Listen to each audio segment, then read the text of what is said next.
बहुत सारी बात मेरे बारे में मेरे काउंटर पर रख के बहुत सारा माल बेचा शशिकांत जी ने। जितना मैंने लिख के दिया था उतना सब बोल दिया है। अच्छा, अच्छी बात। और जो मैंने लिख के दिया है वो तू बोल दे। और बहुत अच्छी बात कही कि बाल नहीं है, ये नहीं है। यार इसको कौन सा मेरे से ब्याह करना है यार। बोले जा रहा है, चुप ही नहीं हो रहा है। देह समान। ठीक है यार, मैं तो बहुत विद्वान टाइप का कवि हूँ। ही क्या, खुद की मार्केटिंग खुद को करनी पड़ती है, उसमें क्या है। और विद्वान में ये कि सारे धर्म ग्रंथों का अध्ययन किया। वो सारे धर्म ग्रंथों का अध्ययन करके निष्कर्ष ये निकाला कि किसी भी पुरुष के सिर पर सिर्फ दो ही महिलाएं हाथ फेर सकती है, एक उसकी माँ और दूसरी उसकी बीवी। फर्क केवल इतना है कि माँ जब हाथ फेरती है तो बाल बढ़ने लगते हैं।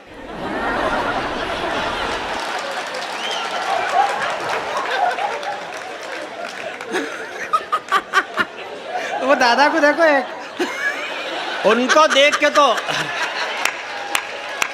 दादा आपको देख के ऐसा लग रहा है जैसे पूरे मुंडी ने हाथ फेर रखा हो। पिछले दिनों जब मैं आईसीसीआर से लौट कर आया, दिल्ली के अंतर्राष्ट्रीय एयरपोर्ट पर था, तो वहाँ एक दृश्य मैंने देखा। मैं थोड़ा अलग डिफरेंट ढंग से बात करता हूँ। कीर्ति दीदी, मैंने देखा कि एक लड़की सेल्फी ले रही थी ऐसा करके। अब वो ऐसा ही मुंह बनाना पड़ता है बकरी की तरह। मुझे आज तक समझ में नहीं आया कि मुंह को बकरी की तरह क्यों बनाया जाता है।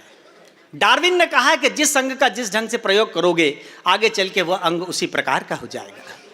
बड़ी बात यह नहीं थी, बड़ी बात यह थी कि हर सेल्फी के बाद वो लड़की, वो बिटिया अपने मोबाइल का कैमरा रुमाल से साफ करती और फिर सेल्फी लेती। तब मैंने उससे कहा, चिंतन की पंक्तियां आप तक देता हूं, तब मैंने उनसे कहा कि बेटा अपने मोबाइल का कैमरा साफ मत करो, अपना चेहरा साफ कर लो, फोटो ठीक आ जाएगा। तब चार पंक्तियां पढ़ता हूं, यहां से अपने काव्य पाठ की शुरुआत करता हूं। बहुत सेल्फियां लेते हो, जरा मुस्कुराया करो। बहुत सेल्फियां लेते हो, जरा मुस्कुराया करो। चौथी पंक्ति पर आपका आशीर्वाद मिले कि बहुत सेल्फियां लेते हो, जरा मुस्कुराया करो। अपने चेहरे को आईना भी दिखाया करो। और ये जमाने के तजुर्बे तुम्हें गूगल पर नहीं मिलेंगे। मिले जो वक्त माँ बाप के पास बैठ जाया करो, मिले जो वक्त माँ बाप के पास बैठ जाया करो। लेकिन कहाँ बैठे साहब, कैसे बैठे साहब? तब यहाँ बुजुर्ग पीढ़ी बैठी हुई है, मेरी बात का समर्थन करेगी। यहाँ युवा पीढ़ी बैठी हुई है जिसने कॉन्वेंट स्कूलों में 8-2016-8-2024 पढ़ा हुआ है। बुजुर्ग पीढ़ी का प्रस्थांगल चाहता हूँ। हमने पढ़ा इकाई, दहाई, सैकड़ा, हजार, 10,000, लाख, 10,000, करोड़, 10 करोड़, पदम, 10 पदम, मील, 10 मील, खरब, 10 खरब। नई पीढ़ी से पूछो तो बिलियन और ट्रिलियन से आगे बढ़ना नहीं जानती। हमने आंकड़े भूल दिए। अगर आप अपनी क्षेत्रीय भाषा को भूलते हैं तो आपकी संस्कृति खत्म होती है।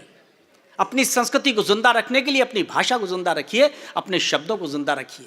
तब इकाई, दहाई, सैकड़े को आधार बनाकर एक कविता रखने की कोशिश करता हूं। मंच का भी मन मांगता हूं, समर्थन मांगता हूं। शशि सुनना, स्वागत भैया।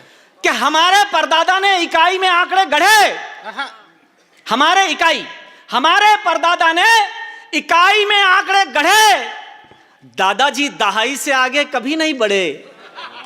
पिताजी ने बात की थी हजारों की, तब थोड़ी चमक आई थी त्योहारों की।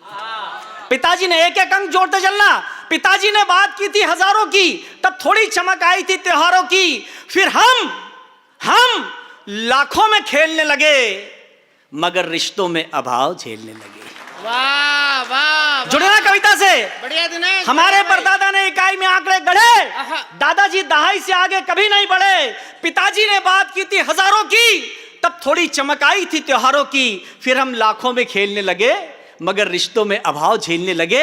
अब हमारे बेटे करोड़ों से नीचे बात नहीं करते हैं। अगली पंक्ति आप तक संप्रेषित हो तो आपकी तालियां उठे कि फिर हम लाखों में खेलने लगे, मगर रिश्तों में अभाव झेलने लगे। अब हमारे बेटे करोड़ों से नीचे बात नहीं करते हैं। सच बात तो यह है कि वह जमीन पर पांव ही नहीं धरते हैं। सच बात तो यह है कि वह जमीन पर पांव नहीं धरते हैं। सैकड़ों की टिप देते हैं, हजारों के बिल हैं डिनर के, लाखों की गिफ्ट लाते हैं घर के। अब मैं इस नई पीढ़ी की तरफदारी भी करता हूं, सुनिएगा कि सैकड़ों की टिप देते हैं, हजारों के बिल हैं डिनर के, लाखों की गिफ्ट लाते हैं घर के। इस नई पीढ़ी ने मेहनत की, संघर्ष किया, तरक्कियों का शीश महल खड़ा कर लिया। ये सच है कि इस नई पीढ़ी ने मेहनत की, संघर्ष किया, तरक्कियों का शीश महल खड़ा कर लिया, अपने कद और कामत को अपने दादा परदादा से बड़ा कर लिया। आप पंक्तियां चाहता हूं आप तक पहुंचे कि अपने कद को अपने दादा परदादा से बड़ा कर लिया और तरक्कियों का शीश महल खड़ा कर लिया। आज उनकी तरक्कियों के शीश महल का कोना कोना चांदी और सोने से जड़ा हुआ है। लेकिन यह मत भूलना कि इस शीश महल की बुनियाद में परदादा ने जो 1 रुपया बचाया था वो गड़ा हुआ है।